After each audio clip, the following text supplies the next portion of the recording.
Good morning. Good morning. So it has been 37 years, 39. 39 years you have been in India. And looking back, what do you think of these 4 decades? How have they changed your perspective, your worldview, your thoughts?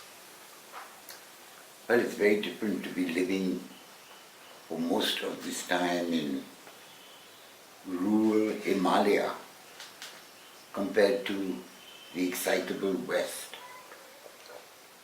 But I've been thinking about this. What does it really change? You keep evolving, the surroundings around you may be changing. Does it really change somebody's inherent thought processes, instincts? I don't think so. The distraction is less or more, but thought processes, I think, are exactly sort of the same. Where did you face more distraction, in the West or in the East? Oh, obviously in the West.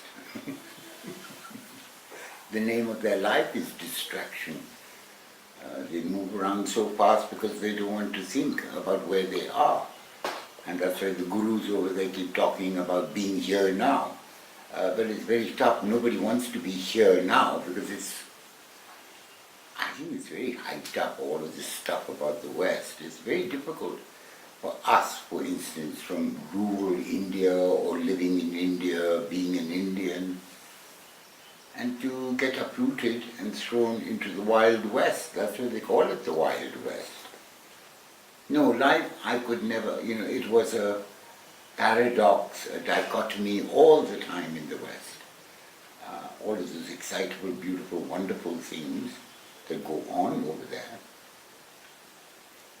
But at the same time, it's very disruptive. You're constantly feeling like you've got a 440 volt electricity going through you. Not good.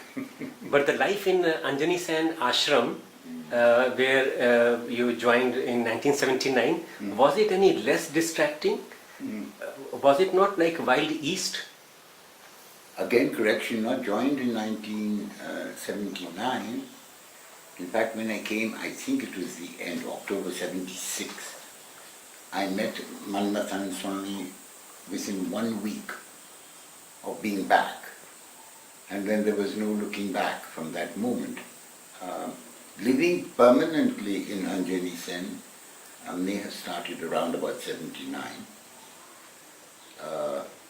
Because before that, for 2 years, it was back and forth between Mussoorie and Anjani Sen and the outside world.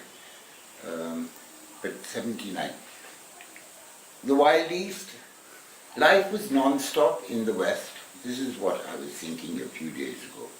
It was non-stop, 24/7. And Anjani Sen, being back in India, has been non-stop, 24/7. So same difference, as they say, non-stop. Aha, what do you prefer? What do you not prefer? There is difference, and I certainly preferred the madness of Anjani Sen compared to the madness of downtown anywhere in the West. Same difference. Would you like to share some anecdotes about Swami Manmathan Oh, Bapre. from those days? I think I've told this story before somewhere, or it has been sort of recorded in other places. The very meeting of this gentleman. I came to Mussoorie within 1 week. Some dear friends in Mussoorie told me about this person. They were hearing my story. What do I want to do now that I've come back to India? I just came to India and I had no idea what was going to happen. And that's very nice. So when they heard that, I said, I just want to do a little bit of photography, a little bit of writing, living rather peacefully after over 20 years in the Wild West. One friend equated that to maybe, there's this person somewhere in Tiri who's running around, an Andolankari kind of person, and he seems to be talking the same things you're saying. And I never ever understood then or now how what I was saying was anything near to what happened for the past 40 years.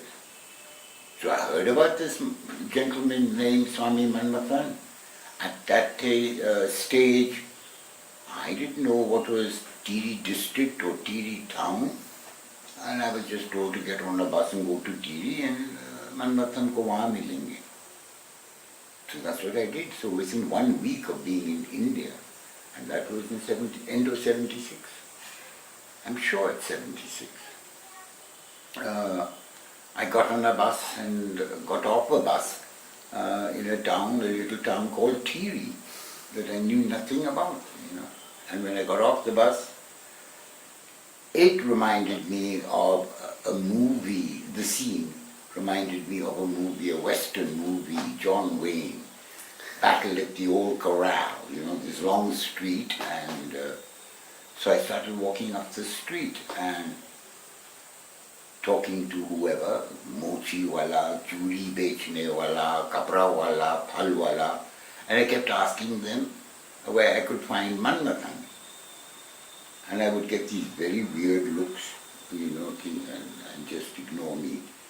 And so kept going up the street until I saw an espresso coffee machine, which I thought was very strange in the middle of this Wild West town.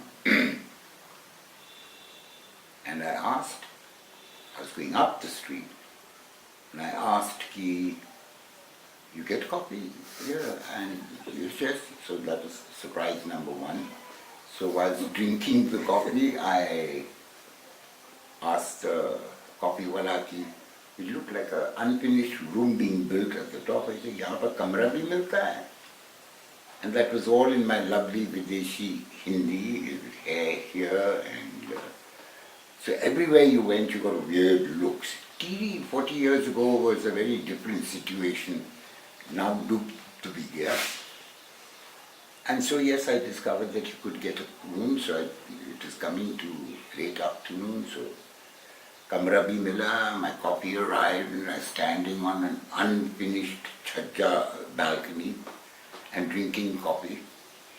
And this very interesting group of people were coming from the opposite side that I had come, up the street, and these were a bunch of people coming below. Interesting gang.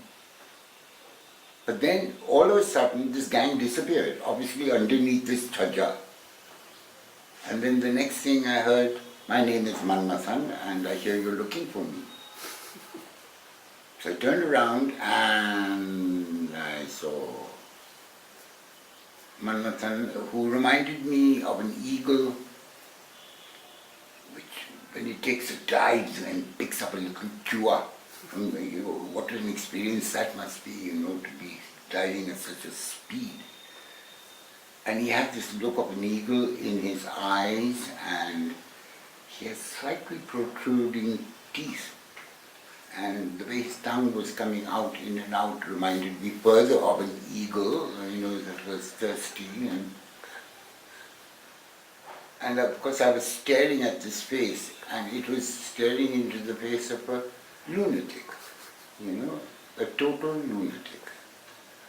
And I was so stunned by this, and it was like they say on your deathbed, your whole life goes before you, and I thought of the hundreds of other experiences in life with crazy friends doing crazy things in the West, who would tempt you to jump off a cliff. And quite happily you jump off the cliff, and then you turn around and you find your friends are very secure on the cliff, safe. And I remember thinking, but with this one, you're going to jump off terrible cliffs. But he's probably going to jump also, So in this reverie of staring at him, obviously with coffee in half animation, I suddenly hear, "Arey," and that breaks my sort of rudely staring at him. And then I make my apologies and just try to explain myself why I was staring at him. So I think I knew then that something quite dramatic has just happened, and oh God, I don't know what kind of a book this is going to open. So when he heard that Acha, I was just coming to visit him, I heard he was doing some work. Acha, meet me tomorrow in this place called Anjani Sen at 7 o'clock in the morning, a bus goes. And just now I have to go. But when he went, I thought, I was coming up the street this way, inquiring for him, he was coming down the street that way. And yet he had heard that somewhere I'd been looking. So that's how I met him first. And then the next day I went to Anjani Sen, and well, then there has been no looking back since then. It was just a crazy amount of ideas, and all of the things that he was thinking were not right with Uttarakhand and all the work that needs to be done, and the state of women and children and youth. And Swamiji was a Gemini by birth, so it's 4,000 thoughts per second, and you just try to catch on to the kurta and go for the ride, and just keep listening. That's how I met him. The other is story.